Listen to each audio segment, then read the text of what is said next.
بہت غور سے جملہ سننا. فیصلے کے سال آ رہے. اب دنیا کی زندگی میں زیادہ وقت باقی نہیں, پوری دنیا کی زندگی میں زیادہ وقت باقی نہیں. اب فیصلے کے دن آ رہے ہیں.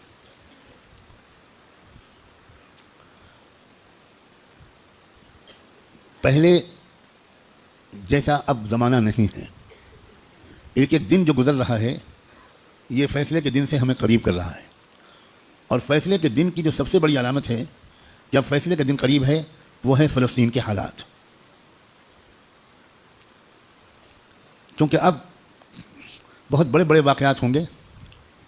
دجال کی آمد بھی بہت دور نہیں ہے, اور حضرت عیسیٰ کی آمد بھی بہت دور نہیں ہے, اور امام مہدی کی آمد بھی بہت دور نہیں. اب مسئلہ یہ ہے کہ اگر اب بھی ہم گناہوں کی زندگی میں لگے تو ہمیں اللہ دجال کے ساتھ کھڑا کر دے گا, توبہ کی توفیق بھی ہم سے چھین لے گا. حضرت امام مہدی کے دشمنوں کے لشکر میں ہم کھڑے ہوں گے. اب یہ دیکھو, یہ وہ وقت ہے, کچھ پتہ نہیں کس وقت اگلا قدم اٹھ جائے. جو نشانیاں اللہ کے رسول نے بتائی تھیں آخری فیصلہ کن دور کی بڑی تیزی کے ساتھ آ رہی ہیں. اس میں ایک نشانی یہ تھی کہ بہت بھیانک جنگ ہوگی یہودیوں کے درمیان اور اصلی ایمان والوں کے درمیان. اس لیے جو کچھ اس وقت غزہ اور فلسطین میں ہو رہا ہے اس سے ہر ایمان والے کا ایمان ہزاروں گنا ہر منٹ میں بڑھنا چاہیے, اس لیے کہ وہی ہو رہا ہے جو اللہ کے رسول بتا کر گئے تھے. جس وقت وہ آپ بتا رہے تھے اس وقت تو فلسطین میں کوئی مسلمان تھا ہی نہیں, اور آپ یہ بتا رہے ہیں کہ ایک بھیانک جنگ ہوگی, خطرناک جنگ ہوگی, یہودیوں اور ایمان والوں کے مابین ایک خطرناک جنگ ہوگی. آپ بتا رہے ہیں کہ ایک علاقہ ہوگا جہاں سچے پکے مومن جان دے رہے ہوں گے اور جان لے رہے ہوں گے, قربانیاں دے رہے ہوں گے. مسجد اقصیٰ کی حفاظت میں نوجوان جوک در جوک شہید ہو رہے ہوں گے.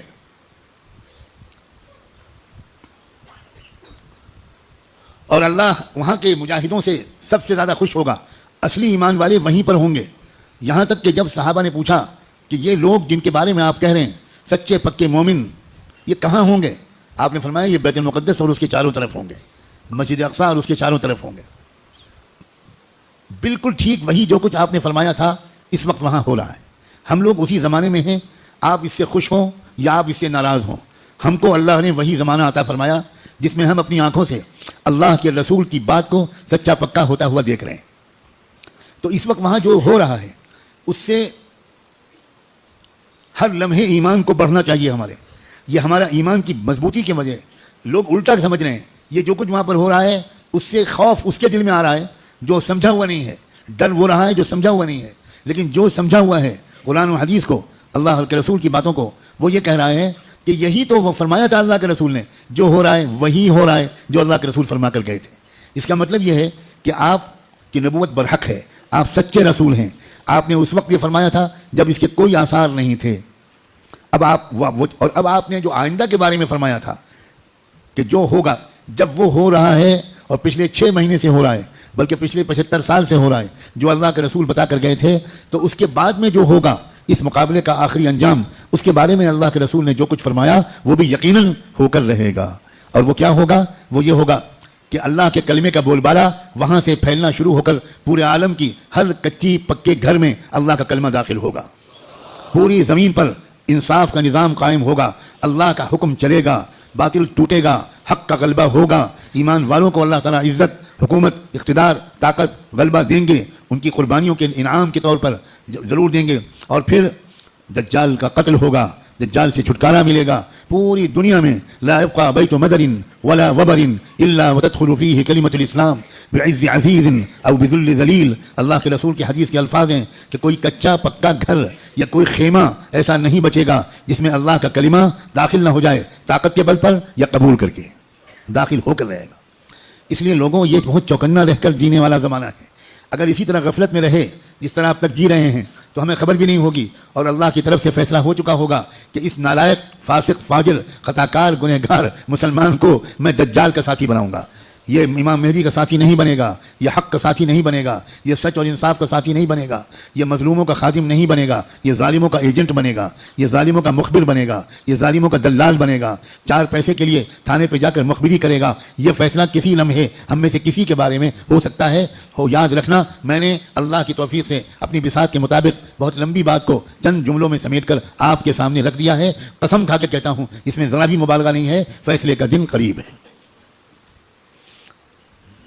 اب اگر گناہوں کی طرف واپس لوٹے، اب اگر پچھلی زندگی کی طرف واپس لوٹے، جن غلطیوں کو چھوڑنے کا فیصلہ کیا ہے، بار بار اللہ تعالیٰ سے عہد کیا ہے، بار بار رو رو کر انفرادی اور اجتماعی طور پر یہ ارادہ کیا ہے کہ اب گناہ کی طرف واپس نہیں جائیں گے، دوستو اب اگر واپس گئے تو پتہ نہیں پھر دوبارہ توبہ نصیب ہوگی کہ نہیں، کیونکہ یہ جو دن اب آ گیا زمانہ، اس زمانے کو پہچاننا علماء کا فرض ہے۔ علماء کی ذمہ داری ہے کہ وہ اس دور کو پہچانیں۔ پچھلے دور کی روایتی باتوں سے کام نہیں چلے گا، اب آپ کو اکابر علماء کے پاس رہنا پڑے گا، کچھ مہینے گزارنے پڑیں گے، تربیت لینی پڑے گی، ان کا اعتماد حاصل کرنا پڑے گا۔ جب اعتماد ہوگا تب وہ آپ کو خاص خاص باتیں بتائیں گے، تب وہ آپ کو اپنے سینے کا علم منتقل کریں گے، تب آپ کو وہ امانت سونپیں گے، آپ کو ایک ذمہ داری سونپیں گے کہ بھئی کس طرح امت کے عوام اور خواص کو، امت کے مردوں اور عورتوں کو، اور خاص طور پر امت کے نوجوانوں کو کس طرح سنبھالنا ہے۔ سب سے زیادہ بنیادی بات اس وقت مجھ کو اپنے سے بھی کہنی ہے اور آپ سے بھی، وہ ہے استقامت۔ اب جمنا ہے، کہو انشاءاللہ۔ اب تقوی پر جمنا ہے، اب اللہ کی اطاعت پر جمنا ہے، اب گناہوں سے دور رہنا ہے، اور جیسے کوئی غلطی ہو جائے سب کام چھوڑ کے اللہ سے معافی مانگنی، دیر نہیں کرنی، کیونکہ پل پل یہ خطرہ ہے۔ جو واقعی زمانے کے تقاضوں سے واقف لوگ ہیں، وہ ہر وقت ان کا دل اس وقت فلسطین کی طرف لگا رہتا ہے، اور اس لیے کہ وہ بار بار تازہ ترین وہاں کی خبریں جاننا چاہتے ہیں کہ کہیں دجال آ تو نہیں گیا، کہیں کوئی ایسا دعویٰ تو نہیں ہو گیا۔ یہ غفلت کے ساتھ زندگی کے دن نہیں ہیں، غفلت کے ساتھ گزارنے والے دن نہیں ہیں، یہ بہت ہوشیاری کے دن ہیں۔ اور یہ بھی یاد رکھنا، الٹے سیدھے مقرروں اور مولویوں، الٹے سیدھے جو اپنے آپ کو عالم کہتے ہیں اور ہیں وہ جاہل، ان کی باتوں کے چکر میں مت آنا۔ وہ طرح طرح کی باتیں تم کو بتا کر تم کو غلط راستے پر لے جائیں گے۔ جو سچے پکے اکابرین ہیں، بڑے بڑے بزرگوں کی صحبت یافتہ، قرآن مجید کے مفسر، قرآن کو گہرائی سے سمجھنے والے، اللہ کے رسول کی منشا کو سمجھنے والے، پوری زندگی کے 24 گھنٹے اللہ کے دین کی خدمت میں گزارنے والے، جن پر وقت کے سارے بزرگوں نے اعتماد کا اظہار کیا، ان کی بات ماننا ہے۔ ورنہ سوشل میڈیا پہ جاؤ تو 50 انجینئر ملیں گے، اور 50 ڈاکٹر ملیں گے، اور 50 طرح طرح کے لوگ ملیں گے جو اسلامی پروگرام چلا رہے ہیں۔ ہمارے نوجوانوں کو نہیں معلوم کہ اسلام کی ویب سائٹس کے نام سے جو ویب سائٹس چل رہی ہیں، اس میں سے تقریباً 70% یہودیوں کی ویب سائٹس ہیں، اور باقی قادیانیوں کی ویب سائٹس ہیں، کچھ ہمارے ملک کے ہندوؤں کی ویب سائٹس ہیں جو اسلام کے نام پر چل رہی ہیں، اور اس میں قرآن کا درس ہوتا ہے، احادیث کا درس ہوتا ہے، مسئلے بتائے جاتے ہیں، اور ہمارے نوجوان وہ بیچارے بجائے علماء سے جڑنے کے وہ سوشل میڈیا سے مسئلے معلوم کرتے ہیں۔ ابھی مجھ سے چند دن پہلے یہیں کسی نوجوان نے پوچھا کہ ہمیں بعض مسئلے معلوم کرنے پڑتے ہیں تو ہم سوشل میڈیا پر جاتے ہیں، وہاں پریشان یہ ہوتے ہیں کہ الگ الگ سائٹ سے الگ الگ جواب ملتے ہیں۔ میں نے ان سے پوچھا کہ جب آپ بیمار پڑتے ہو تو سوشل میڈیا پر جا کر علاج کراتے ہو؟ آپ کو کینسر ہو جائے تو آپ فوراً سوشل میڈیا کی سائٹ کھولو کہ ٹریٹمنٹ آف کینسر، اور علاج شروع کرو، تو اتنا ضرور فائدہ ہوگا اس علاج سے کہ اگر وہ علاج نہ کراتے تو 1-2 سال گھر والوں کو تیمارداری کرنی پڑتی۔ سوشل میڈیا کے علاج سے انشاءاللہ بہت جلدی گھر والوں کی پریشانی دور ہو جائے گی۔ جب آپ کو کوئی مقدمہ لڑنا ہو، کوئی عدالت کا مسئلہ قانون کا ہو، تو آپ کس کے پاس جاتے ہو؟ کسی انجینئر کے پاس، کسی انجینئرنگ کی سائٹ کے پاس جاتے ہو کہ بھئی ہم کو فلاں قانون معلوم کرنا ہے تو انجینئر صاحب بتا دیجئے۔ تو انجینئر صاحب اگر آپ کے خالہ بھائی ہیں تو وہ آپ کو مسئلہ بتانے کے بجائے یا مشورہ دینے کے بجائے اپنے چپراسی سے کہیں گے ان کو بائک پہ بٹھاؤ اور دماغ کے ڈاکٹر کے پاس لے جاؤ، اور دیر نہ کرو، جلدی کرو، جلدی۔ بھائی جب کوئی مسئلہ معلوم کرنا ہے تو سوشل میڈیا پہ مت جاؤ، کسی محقق عالم کے پاس جاؤ، ان سے بات پوچھو۔ اس لیے موجودہ زمانہ کیا ہے، یہ دور فتن کیا ہے، کس کس ترتیب سے فتنے آنے والے ہیں، کیا ہونے والا ہے، دنیا بھر کے حالات کیا علامتیں دکھا رہے ہیں، کیا آثار ظاہر ہو رہے ہیں، بر صغیر ہند و پاک میں کیا تبدیلیاں ہو رہی ہیں، سرزمین فلسطین میں کیا حادثے رونما ہو رہے ہیں، عالم عرب میں کیسے مشرک لوگوں کا قبضہ ہو گیا ہے، عرب حکومتیں اس وقت مندروں کا افتتاح اپنے عرب ملکوں میں کرا رہی ہیں، مندروں میں بیٹھ کر افطار پارٹیاں ہو رہی ہیں، عرب حکام کس طرح اس وقت مشرکانہ نعرے بلند کر رہے ہیں، یہ سب آخری زمانے کی علامتیں ہیں۔ اللہ کے رسول یہ تک فرما گئے تھے کہ قیامت اس وقت تک قائم نہیں ہو سکتی جب تک جزیرے عرب میں بت پرستی پھر سے نہ شروع ہو جائے۔ اب دنیا حیران ہے کہ ابوظبی میں مندر کیسے بن گیا، اور اس سارے عرب حکام کو کیا ہو رہا ہے۔ دنیا حیران ہے کہ سعودی عرب کے شہزادہ محمد ابن سلمان اس قدر کافرانہ، فاسقانہ، گمراہانہ عقائد اور اعمال میں کیسے پھنس گیا. دنیا اس لیے حیران ہے کہ دنیا کو نہیں خبر تھی کہ یہ سب بتا چکے ہیں محمد الرسول اللہ صلی اللہ علیہ وآلہ وسلم. یاد رکھنا بھارت کے مسلمانوں، ہم محمد ابن سلمان پر ایمان نہیں لائے ہیں، ہم محمد ابن عبداللہ صلی اللہ علیہ وآلہ وسلم پر ایمان لائے.